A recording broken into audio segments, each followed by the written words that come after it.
Sleeping Beauty. Hello everybody, my name is Natasha and I've been commanded by His Royal Highness Prince Bertie the Frog to tell you a story. Once upon a time there lived a king and a queen who had no children. They were so sorry about having no children that I cannot tell you how sorry they were. At last, however, after many years, the Queen had a daughter. There was a very fine christening for the baby princess. The King and Queen looked throughout the kingdom for fairies to be her godmothers, and they found 7 fairies. Each fairy godmother was to give the princess a gift, as was the custom of fairies in those days. In this way, the princess had all the perfections imaginable. After the christening ceremony was over, the whole party returned to the king's palace, where there was prepared a great feast for the 7 fairy godmothers.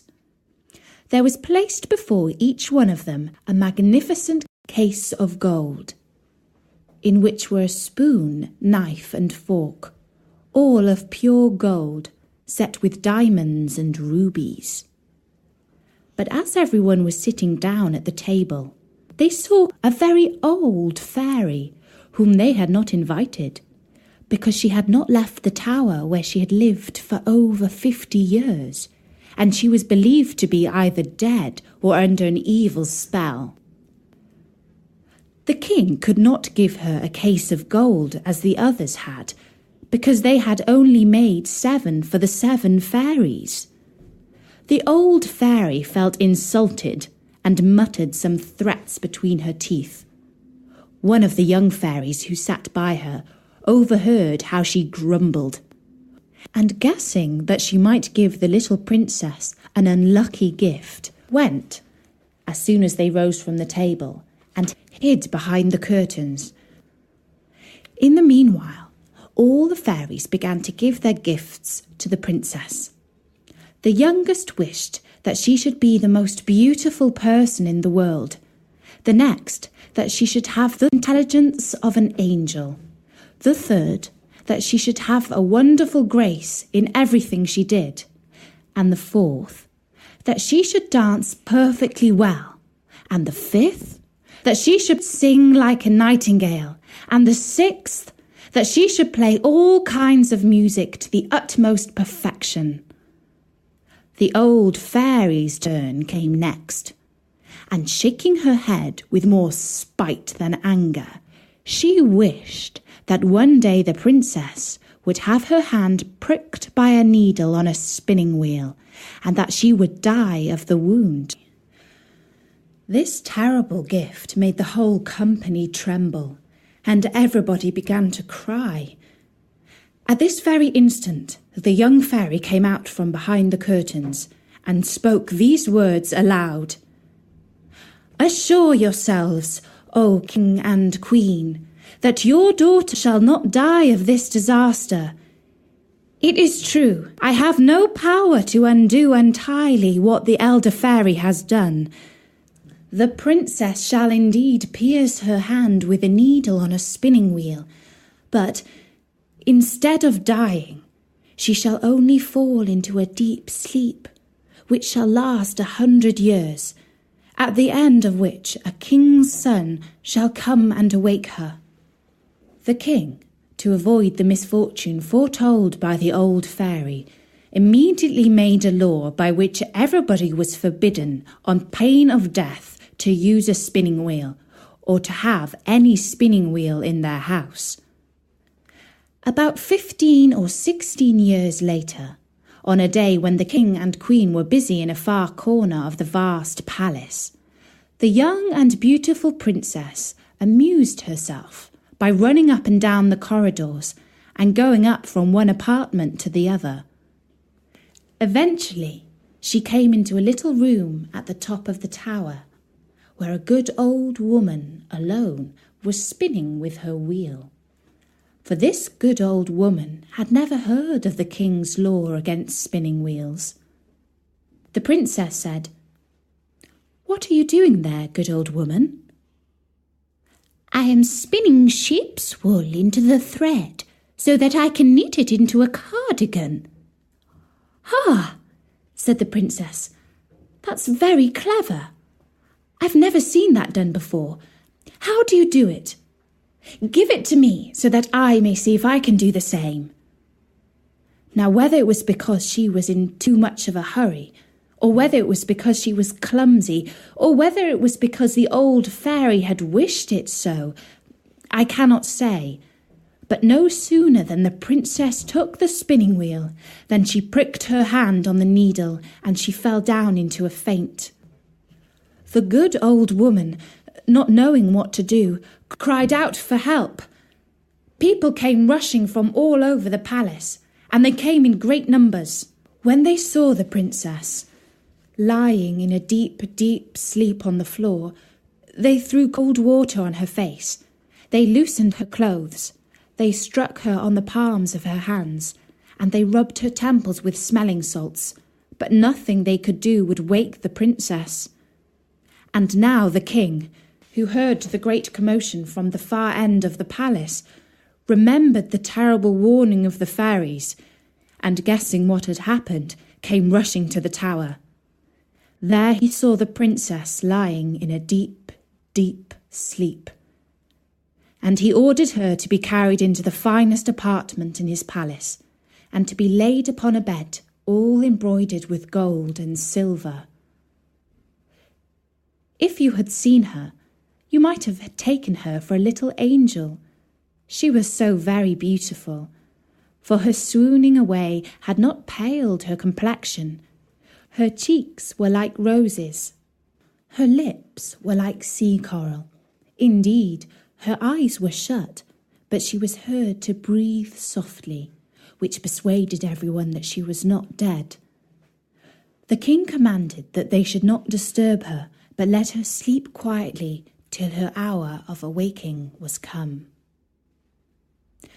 When this accident happened to the princess, the good fairy who had saved her life by condemning her to sleep for 100 years was in the kingdom of Matakin, 12,000 miles away.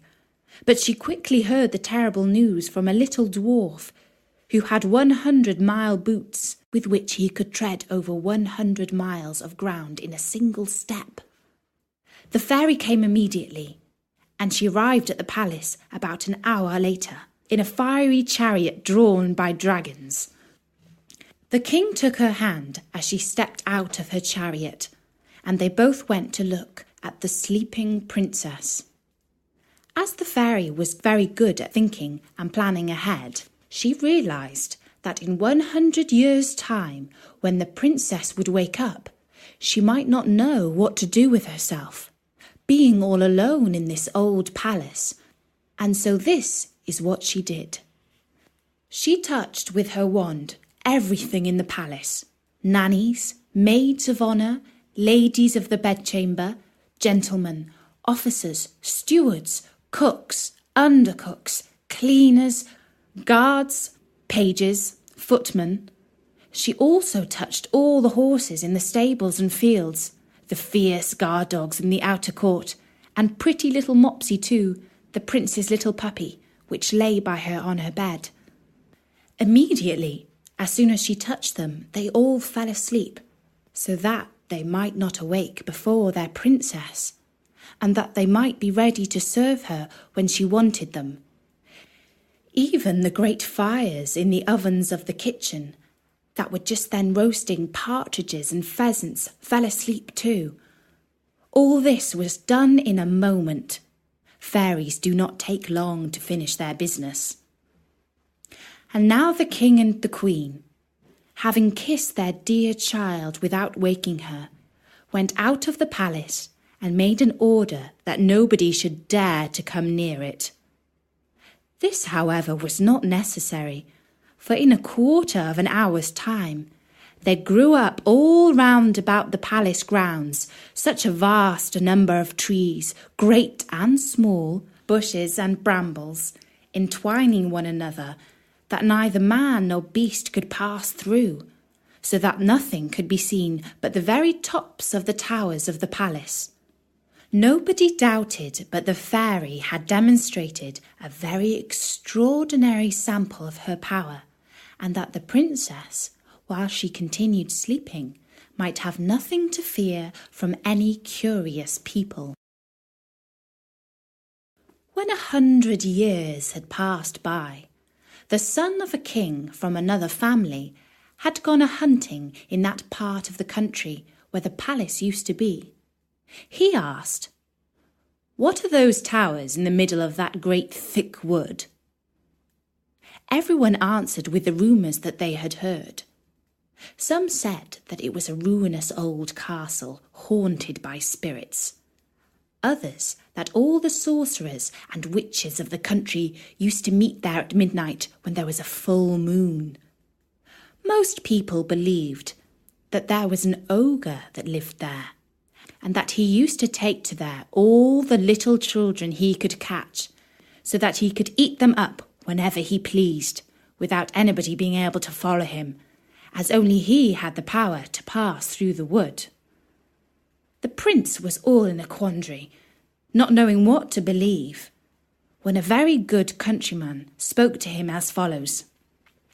"May it please your royal highness, it is now about 50 years since I heard from my father, who heard my grandfather say that there was then in this castle a princess, the most beautiful that was ever seen, and that she must sleep there 100 years, and she'll be waked by a king's son."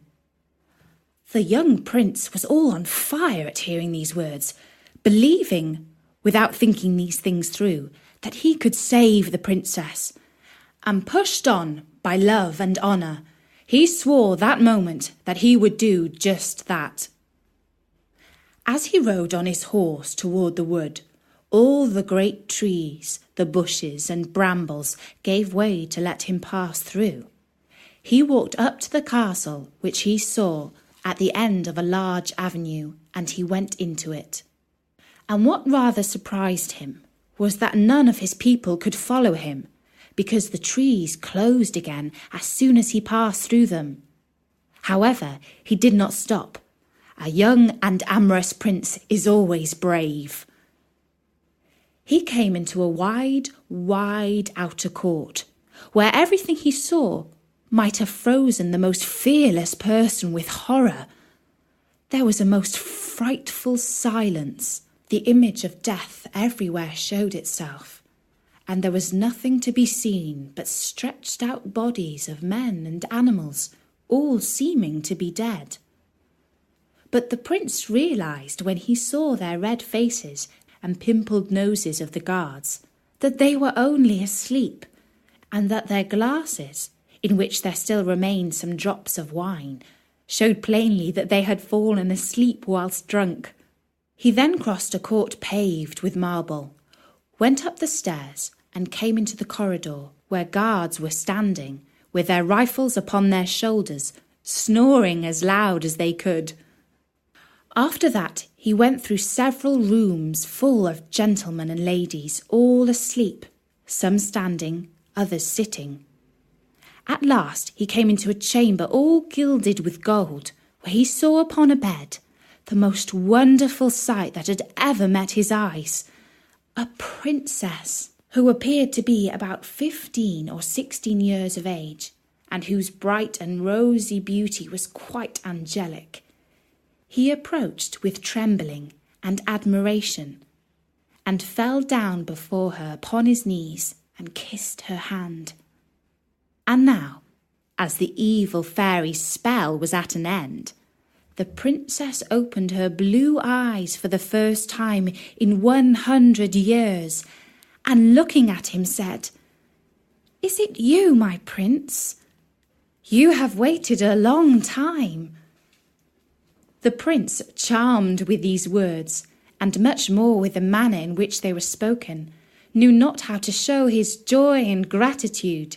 He assured her that he loved her more than anyone or anything in the whole wide world.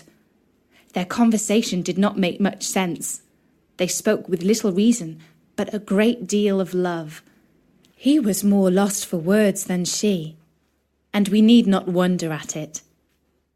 For it is very probable, though history mentions nothing of it, that the good fairy, during so long a sleep, had given her very agreeable dreams about handsome princes coming to her rescue.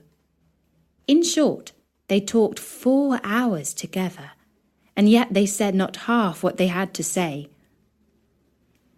In the meanwhile, all the palace awaked, and as all of them were not in love, they felt most desperately hungry after 100 years without a bit to eat.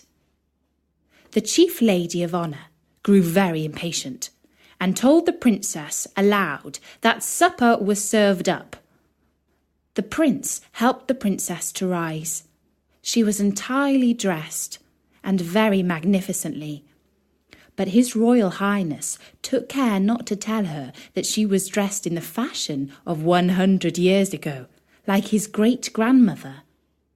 She looked not a bit less charming and beautiful for all that. They went into the great hall of mirrors, where they had supper, and were served by the princess's officers. The orchestra played old tunes, but very nice ones, and after supper, without losing any time, the priest married them in the chapel of the castle, and the chief lady of honour drew the curtains. They had but very little sleep. The princess had had too much of it recently, and the prince left her the next morning to return to the city, where the king was anxiously waiting for him. And that's the end of the first part of The Sleeping Beauty. If you want to know what happened to the prince and the Sleeping Beauty after that, you'll have to listen to the next story, Nori. Prince Bertie the Frog would like you to meet all his new friends at his lovely green and purple website. You can see what he looks like there. So drop by at storynori.com. For now, from me, Natasha. Bye-bye.